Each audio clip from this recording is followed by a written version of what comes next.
నమస్తే,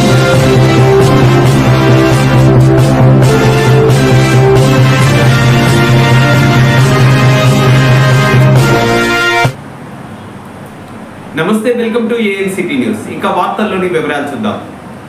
భద్రాద్రి కొత్తగూడెం జిల్లా ఇల్లెందు సిహెచ్పి 100 పడకల హాస్పిటల్లో మౌలిక వసతులు కల్పించాలని, బెడ్లు, మందులు, విషజ్వరాల పరీక్షా సామాగ్రి కిట్లు కల్పించాలని సిపిఎం మండల కార్యదర్శి అబ్దుల్ నబీ డిమాండ్ చేశారు.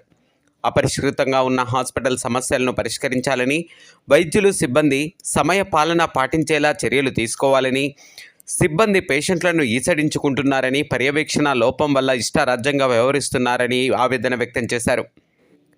ఈ క్రమంలోనే హాస్పిటల్ ఎదుట సిపిఎం ఆధ్వర్యంలో ధర్నా నిర్వహించారు.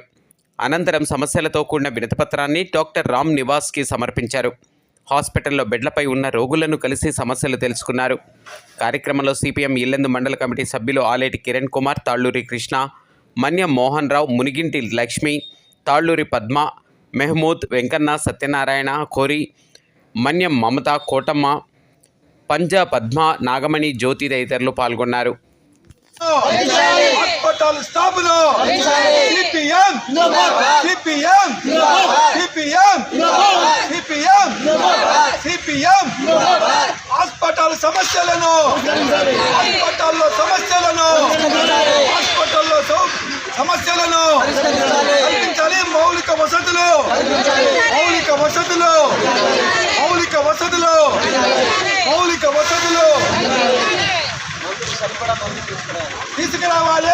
సరిపడే మందులను సరిపడే మందులను సరిపడే మందులను సరిపడే మందులను సరిపడే మందులను సరిపడే మందులను సిపిఎం సిపిఎం సిపిఎం డాక్టర్ల సమయ పాలన పాటించాలని డాక్టర్లు కరెక్ట్ టయానికే కరెక్ట్ టయానికే డాక్టర్లు కరెక్ట్ టయానికే డాక్టర్ల నిర్లక్ష్య వైఖరి డాక్టర్ల నిర్లక్ష్య వైఖరి డాక్టర్ల నిర్లక్ష్య వైఖరి పరిష్కరించాలి. హాస్పిటల్ మౌలిక సదుపాయాలను మౌలిక సదుపాయాలను మౌలిక సదుపాయాలను CPM CPM CPM CPM CPM పెంచాలి. ఇల్లెందుల గవర్నమెంట్ హాస్పిటల్ స్థాపన ఇల్లెందుల గవర్నమెంట్ హాస్పిటల్ స్థాపన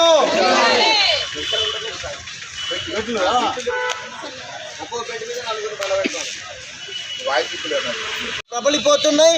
మలేరియా, డెంగ్యూ, చికెన్ గిన్యా లాంటి ప్రాణాంతకమైనటువంటి విషజ్వరాలు వస్తున్నాయి. ఈ విషజ్వరాలకు కావాల్సినటువంటి టెస్టులు చేయడానికి అవసరమైన పరికరాలు ఇక్కడ అందుబాటులో లేని కారణంగా బయటికి పరీక్షలు రాస్తున్నటువంటిది చూస్తున్నాం. కాబట్టి తక్షణం పరికరాలన్నీ కూడా తేవాల్సినటువంటి అవసరం ఉంది.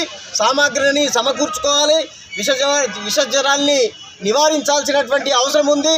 అంతేకాకుండా ఈరోజు డెంటల్ డాక్టరు, ఈఎన్టీ డాక్టర్లు జనరల్ ఓపీని చూస్తారు. వీళ్ళకి ఏమర్థమైంది? వీళ్ళకి పన్నుది అర్థమవుతుంది. అట్లాగే చెవి ముక్కు గొంతుకు అయితే చెవి ముక్కు గొంతు సమస్య అర్థమైంది. కానీ జనరల్గా చూసేటువంటి వైద్యం కూడా వీళ్ళు చేస్తుంటారు. ఇది సరైనది కాదు. అట్లాగే సూపరింటెండెంట్ గారు అన్ని వేళలా అందుబాటులో ఉండట్లేదు. పర్యవేక్షణ కూడా లోపంగా ఉన్నటువంటి పరిస్థితి ఉంది. కాబట్టి అది కూడా సరిగా చేయాల్సినటువంటిది ఉంది. ఒక్కొక్క బెడ్ మీద 2-3 పేషెంట్లు పడుకుంటున్నారు.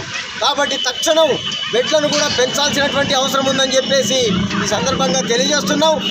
తాగునీటి సౌకర్యం కూడా సక్రమంగా లేదు.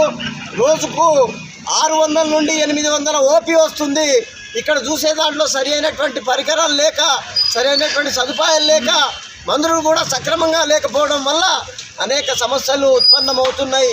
మళ్ళీ తిరిగి ప్రైవేటు వైద్యశాలను ఆశ్రయించాల్సినటువంటి అవసరం పేదలకు వస్తుంది. తద్వారా అనేక మంది మృత్యువాతముడిగా పడుతున్నారు. ప్రైవేట్ హాస్పిటల్ పోని స్తోమత లేని వాళ్ళు చనిపోతున్నటువంటి పరిస్థితి ఉంది. మొన్నటికి మొన్న కలెక్టర్ గారు వచ్చి విజిట్ చేసి 2-3 గంటలు తిరిగిపోయారు. అయినా సరే వైద్య సిబ్బందిలో ఏమాత్రం మార్పు లేదు. క్రమశిక్షణగా ఉండట్లేరు, టైంకి రావట్లేరు, పేషెంట్ల పట్ల అనుకూలంగా ఉండట్లేదు.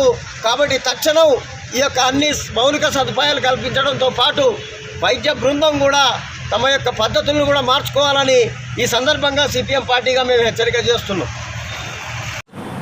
వార్తలు ఇంతటితో సమాప్తం. తిరిగి ప్రసారమయ్యే ఏఎన్సిటీ న్యూస్ లో మళ్ళీ కలుసుకుందాం. అంతవరకు సెలవు. నమస్కారం.